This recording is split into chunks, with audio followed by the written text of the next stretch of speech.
ہمارے ان احسانات کو یاد کرو جب ہم نے تم کو قوم فرعون سے نجات بخشی۔ وہ لوگ تم کو بڑا دکھ دیتے تھے، تمہارے بیٹوں کو تو قتل کر ڈالتے تھے اور بیٹیوں کو زندہ رہنے دیتے تھے، اور اس میں تمہارے پروردگار کی طرف سے بڑی سخت آزمائش تھی۔ اور جب ہم نے تمہارے لیے سمندر کو پھاڑ دیا، پھر تم کو تو نجات دی اور فرعون کی قوم کو غرق کر دیا، اور تم دیکھ رہے تھے۔ اور جب ہم نے موسیٰ سے 40 رات کا وعدہ کیا تو تم نے ان کے پیچھے بچڑے کو معبود مقرر کر لیا، اور تم ظلم کر رہے تھے۔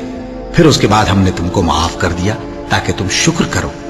اور جب ہم نے موسیٰ کو کتاب اور معجزے عنایت کیے تاکہ تم ہدایت حاصل کرو۔ اور جب موسیٰ نے اپنی قوم کے لوگوں سے کہا کہ بھائیو، تم نے بچڑے کو معبود ٹھہرانے میں اپنی جانوں پر ظلم کیا ہے، تو اپنے پیدا کرنے والے کے آگے توبہ کرو، پھر اپنوں کو قتل کرو، تمہارے خالق کے نزدیک تمہارے حق میں یہی بہتر ہے۔ پھر اس نے تمہارا قصور معاف کر دیا، وہ بے شک بڑا معاف کرنے والا ہے، بڑا مہربان ہے۔ اور جب تم نے موسیٰ سے کہا کہ موسیٰ، جب تک ہم اللہ کو سامنے نہ دیکھ لیں گے تم پر ایمان نہیں لائیں گے، تو تم کو بجلی نے آ گھیرا اور تم دیکھ رہے تھے۔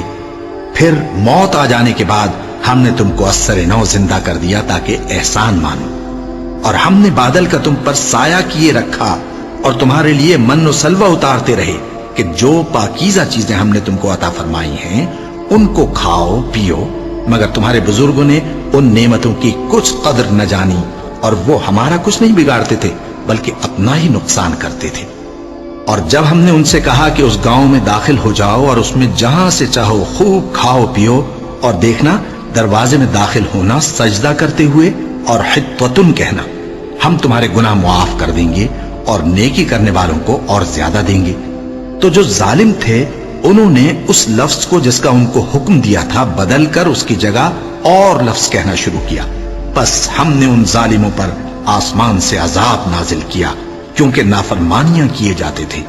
اور جب موسیٰ نے اپنی قوم کے لیے ہم سے پانی مانگا تو ہم نے کہا کہ اپنی لاٹھی پتھر پر مارو۔ انہوں نے لاٹھی ماری تو اس میں سے 12 چشمے پھوٹ نکلے، اور تمام لوگوں نے اپنا اپنا گھاٹ معلوم کر کے پانی پی لیا۔ ہم نے حکم دیا کہ اللہ کی عطا فرمائی ہوئی روزی کھاؤ اور پیو، اور زمین میں فساد نہ کرتے پھرنا۔